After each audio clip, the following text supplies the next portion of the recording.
నమస్తే, welcome to our channel. నేను మీ పద్మావతి. ఈరోజు మనతో పాటు ప్రముఖ ఆధ్యాత్మికవేత్త మరియు ఆస్ట్రాలజర్ గణపతి దత్తాత్రేయ ఉపాసకులు మురళీధర్ శర్మ గారు ఉన్నారు. మరి ఆయనతో మాట్లాడి మేష రాశి వారికి ఏ విధంగా ఉండబోతుంది అనేది తెలుసుకునే ప్రయత్నం చేద్దాం. అండ్ మీరు కూడా చూసేయండి వీడియో పూర్తిగా. నమస్కారం గురువు గారు. మహాదేవ శ్రీమాత్రే నమః. గురువు గారు, అయితే మన హిందువుల ప్రకారం గనక చూసుకుంటే ఉగాదితోనే మనకి కొత్త సంవత్సరం అనేది మారుతుంది. చెప్పాలి అంటే క్యాలెండర్ ప్రకారం 2025 వచ్చినప్పటికీ కూడా మనకి ఉగాదితో ఈ సంవత్సరం అనేది మారుతుంది, గ్రహ ఫలాలు మారుతాయి. మరి ఈ విధంగా చూసుకుంటే గనక మరి మేషరాశి వారికి ఏ విధంగా ఉండబోతుంది ఉగాది టు ఉగాది వరకు లెక్క వేసుకుంటే? అండ్ దాంతో పాటుగా కొత్తగా వివాహం కావాలనుకునే వారికి, ఉద్యోగాలు, వ్యాపారాలు, ఇలా రియల్ ఎస్టేట్ ఎన్నో రకాల సమస్యలతోటి ఇబ్బందులు పడుతూ ఉంటారు. మరి వాళ్ళందరికీ కూడా ఈ మేషరాశి వారు ఏ విధంగా ఉండబోతుంది ఈ సంవత్సరం అంతా కూడా? తప్పకుండా అమ్మ, ఈ యొక్క ఉగాదిని పురస్కరించుకొని ఈ యొక్క తెలుగు రాష్ట్రాలకు సంబంధించినటువంటి ప్రజలకు అందరికీ కూడా నూతన ఉగాది సంవత్సర శుభ ఆశీస్సులు, అమ్మవారి యొక్క అనుగ్రహము ఎల్లవేళలా వీరి యందు ఉండాలి అని చెప్పి కోరుకుంటూ, ఇక్కడ సంవత్సరానికి ఒకసారి గురుగ్రహం అనేటువంటిది మారుతుంది. అదేవిధంగా 2.5 సంవత్సరాల పాటు కూడా శనైశ్వరుడు ఒక రాశి నుండి మరొక రాశిలోకి వెళ్ళడం జరుగుతూ ఉంటుంది.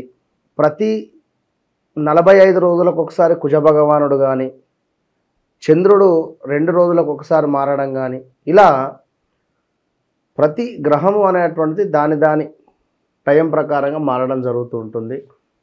సో 12 రాశుల వారికి సంబంధించి మరి మేషరాశి వారికి ఏ విధంగా ఉండబోతోంది అనేటువంటి విషయాన్ని క్లుప్తంగా కూడా ఈ యొక్క వీడియోలో తెలుసుకునేటువంటి ప్రయత్నం చేద్దాం.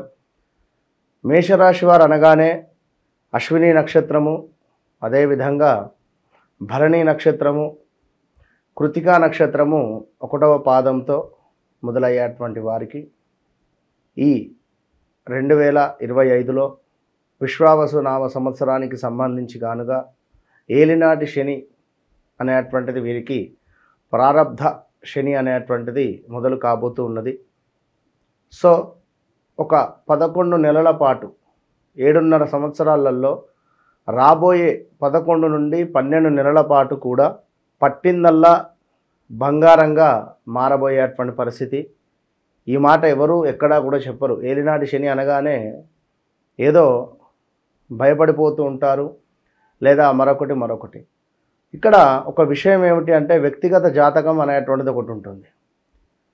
ఆ జాతకము అంటే వీరు జన్మించినటువంటి సమయానికి ఒక లగ్నం అనేటువంటిది ఏర్పడము, ఆ దశ అంతర్దశలో ఒకవేళ నీచబడినటువంటి గ్రహాలకు సంబంధించినటువంటి దశలు నడుస్తూ ఉంటే, మేషరాశి అనగానే వీరికి బాగుంటుంది అని అనగానే వారు బాగాలేదు, నాకు గురువుగారు బాగుంది అని చెప్తూ ఉన్నారు అని చెప్పి అనుకునేటువంటి వారు ఉన్నారు. ఇక్కడ ఇన్ కేస్ బాగా లేదు అని చెప్పినా ఎలాగూ బాగాలేదు కదా అని చెప్పి వీడియో చూడని వారు కూడా ఉన్నారు. ఇక్కడ ఒకటే పాయింట్ అర్థం చేసుకోవాల్సింది, మీరు జన్మజాతక రీత్యా నా వ్యవహారిక నామము నా జన్మనామము 2 ఒకటేనా, అండ్ నా యొక్క డేట్ ఆఫ్ బర్త్ ప్రకారంగా నా దశ అంతర్దశ నడిచేటువంటిది కొంత ఏమైనా మనకు అనుకూలంగా ఉందా? రమేష్ పేరు గల వ్యక్తికి మేషరాశి అయితే తను 2 రకాలుగా ఇబ్బంది పడాల్సి వస్తుంది. ఇది ఎవరికి తెలియదు, చెప్పినా కూడా అర్థం కాదు వాస్తవానికి కూడా. ఎందుకంటే ఏదో చెప్పేస్తూ ఉంటారు చాలామంది కూడా. ఖచ్చితంగా ఇక్కడ జ్యోతిష్యానికి సంబంధించినటువంటి ఒక పరీక్ష పెడితే ఖచ్చితంగా ఇప్పుడు ఈ యూట్యూబులలో చెప్పేటువంటి వారు కానీ ఎక్కడైనా నేను జస్ట్ బార్డర్ లెవెల్లో పాస్ అవుతా కావచ్చును అంతే. ఎందుకంటే ఒక సమస్యతోని ఒక వ్యక్తి వస్తున్నాడు అంటే వాని సమస్య ఎప్పుడు నేను వినను, నాకు అనవసరము. జస్ట్ డేట్ ఆఫ్ బర్త్, పుట్టిన సమయం ఇవని చెప్పి నేను చెప్తాను. దాని తర్వాత వారి వ్యక్తిగత జీవితం ఏమిటి, వారి స్వభావం ఏమిటి, వారికి సంతానం ఏమిటి, వివాహం, ఇలాంటి విషయాలు మనం చెప్పగలగాలి. సో ఒక ఛాలెంజింగ్ అది. సో ఇక్కడ మేషరాశి గురించి ఇప్పుడు నేను ఈ యొక్క ప్రిడిక్షన్ చెప్తున్నాను అంటే వాళ్ళకి జీవితంలో గడిచినటువంటి సంఘటనలు 1-2 వారికి కనబడాలి. సో మేషరాశికి ఏలినాటి శని ప్రారంభమైంది అంటే ఇక్కడ ఏం జరుగుతుందంటే మొట్టమొదటగా వాహనానికి సంబంధించినటువంటి ఇబ్బందులు, వాహనము కానీ యంత్రము కానీ ఇనుము రిలేటెడ్ ఏదో ఒకటి కొనడమా, అమ్మడమా, రిపేర్స్ రావడమా జరుగుతుంది. ఇది వారి జీవితంలో ఏర్పడింది అంటే ఓకే, ఏలినాటి శనికి సంబంధించింది ఇక స్టార్ట్ అయింది. మనీ రిలేటెడ్, సొంత రిలేటివ్స్ మనీ అడగడం కావచ్చును, లేదా ఫ్రెండ్స్ అడగడం కావచ్చును. ఎందుకు అడుగుతారు? నా దగ్గర ఉంది, ఇప్పుడు మీ టైం బాగుంది, మీ టైం బాగున్నప్పుడు నా దగ్గర డబ్బులు ఉన్నాయని చెప్పి మీరు చెప్పాల్సిన అవసరం లేదు కదా అక్కడ. సో నేను నా దగ్గర డబ్బులు ఉన్నాయి, నేను ల్యాండ్ కొనాలి, ఒక 20 లక్షలలో ఒక 40 లక్షలలో చూడండి అని నలుగురికి చెప్పారు. మీరు ల్యాండ్ కొనలేదు, కొనకపోతే మీ దగ్గర డబ్బు ఉంది అని చెప్పి వాడు అనుకుంటాడు. సో ఖచ్చితంగా దగ్గర వ్యక్తి మిమ్మల్ని డబ్బు అడుగుతాడు. సో మీరు ఇయ్యాలా వద్దా, ఈ డైనమా, ఇలాంటి సిచ్యువేషన్స్ ఏదో ఒక 20 లక్షలు పెట్టి ఒక మిషనరీ కానీ ఒక కారు కానీ కొనే పరిస్థితి. ఇక్కడ ఆ మిషనరీ రిపేర్ రావడమా, కొత్త కారు యాక్సిడెంట్కి గురవ్వడమా చెప్పలేము. ఇది జరుగుతుంది అని కాదు. సో శనేశ్వరుడు ఇంకేమిటి, సివిల్ ఇంజనీరింగ్ కావచ్చును, లేదా కోర్టు రిలేటెడ్ కానీ, లేదా మనకు పోలీస్ రిలేటెడ్ కానీ, ఏదైనా మీకు సంబంధం లేని విషయంలో కూడా కోర్టు మెట్లు ఎక్కడం కానీ, పోలీస్ స్టేషన్కి వెళ్ళడం కానీ ఉంటుంది. ఇలాంటి సిచ్యువేషన్స్ ఎదురయ్యే పరిస్థితి ఉంటుంది. మేషరాశి వారు డ్రంక్ అండ్ డ్రైవ్ విషయంలో దొరికే ఛాన్సెస్ చాలా ఉన్నవి ఈ 2025లో. జాగ్రత్తగా ఉండండి. బైక్ యాక్సిడెంట్స్ కానీ ఇలాంటివి చాలా ఉన్నవి. జాబ్ రిలేటెడ్ ఆల్రెడీ వీరు ఫేస్ చేస్తూ ఉన్నారు. జాబ్ రిలేటెడ్ ఆల్రెడీ గత 2 నెలల నుండే వీరికి ఒక ఏదో రకమైనటువంటి సమస్య అనేటువంటిది ఎదురవుతూ ఉన్నది. నేను జాబ్ మారాలి, లేదా బిజినెస్ పెట్టాలి, ఇలాంటి ఆలోచనలు వస్తూ ఉన్నవి. ఈ సందర్భాలలో వ్యక్తిగత జాతక పరిశోధన అనేటువంటిది చేసుకొని ముందుకు వెళ్ళాలి. పాయింట్ అది. సో గురువు కూడా కొంత మీకు ఈ సంవత్సరము అనుకూలంగా ఉండటం లేదు, గురుగ్రహము కూడా. సో శనేశ్వరుడు అద్భుతంగా ఉన్నాడు. ఇక్కడ శనేశ్వరుని వల్ల మీకు కలిగేది ఏంటి అంటే హాస్పిటలైజ్డ్ డబ్బు ఖర్చు. ఇప్పుడు నాకు మొన్న ఒక క్లయింట్ కాల్ చేయడం జరిగింది, మేషరాశి, తనది భరణి నక్షత్రము. గురుగారు ఐఎమ్ ఎవ్రీథింగ్ ఫైన్ అన్నాడు. కొంచెం జాగ్రత్తగా ఉండండి అని చెప్పిన 3-4 months బ్యాక్. వాళ్ళ మిసెస్ ప్రెగ్నెన్సీ ఉండే. సో ఇప్పుడు ఈ 5th monthలో అబార్షన్ అయింది.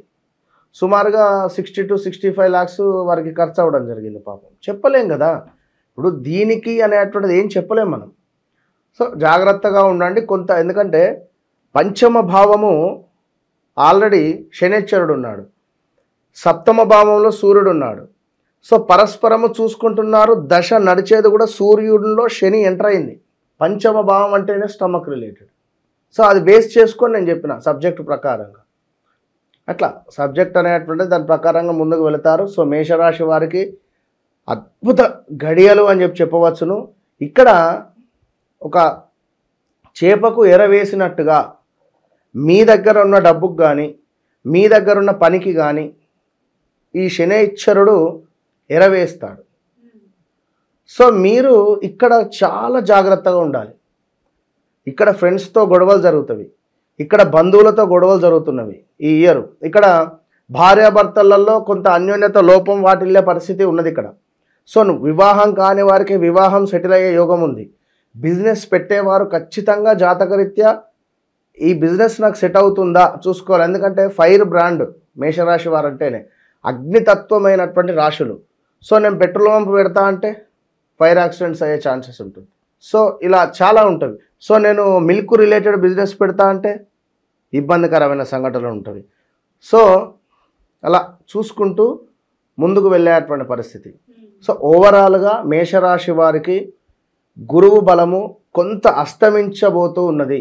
ఇప్పుడు ఉన్నటువంటి గురు బలము మనకు సుమారుగా ఈ మే తర్వాత గురువు కొంతమేర అస్తమిస్తున్నాడు.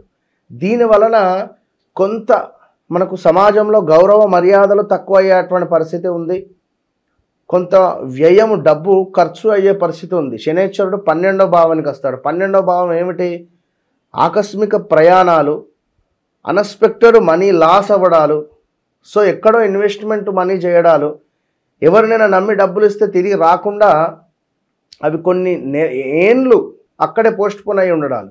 సో ఏది చేసినా కూడా చాలా జాగ్రత్తగా వెళ్ళండి. కళ్ళు మూసుకొని ఒక విషయం ఏమిటి అంటే జాబ్ మారడము, జాబ్ రిలేటెడ్ మార్పులు చేర్పులు కళ్ళు మూసుకొని మారేసేయండి. మీ సొంత ఇంట్లో కూడా మీరు నడిచేటువంటి సందర్భాలలో జాగ్రత్త. రోజు మీరు మీ దిగే మెట్లు కూడా స్కిడ్ అయి పడవచ్చును. శనేశ్వరుడు శరీరం అంటే ప్రీతి ఆయనకు. సో శరీరానికి సంబంధించి ఏదైనా ఒక ఇబ్బంది మనల్ని పెట్టేటువంటి పరిస్థితి ఉంటుంది. సో ప్రతిరోజు రాళ్ళ ఉప్పును నీటిలో వేసుకొని స్నానం చేసే పరిస్థితి మేషరాశి వారు. అండ్ ఖచ్చితంగా ప్రతి ఆదివారము లేదా గురువారం దిష్టి తీయించుకోండి. ఇప్పుడు ఇక్కడ నరుల యొక్క దృష్టి మీపై పడబోతూ ఉన్నది. ఇక్కడ నర దృష్టి లేదా ఆ దృష్టి ఈ దృష్టి ఇదన్నిటికీ కారణము శనేశ్వరుడు. ఇన్ని రోజులు గురువు యొక్క బలం ఉంది, ఈ చిట్కేస్తే అది ముందుకు వెళ్ళిపోయింది పని.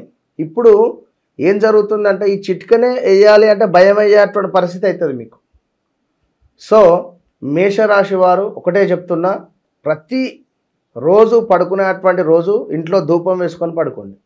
ప్రతిరోజు ధూపం వేసుకోండి 100% కూడా. అండ్ మేషరాశి వారు మీరు ఎవరిని నమ్మొద్దు. మీరు నమ్మి మీ దగ్గర ఎవరిని పెట్టుకున్న వారికి మీ సీక్రెట్స్ చెప్పొద్దు.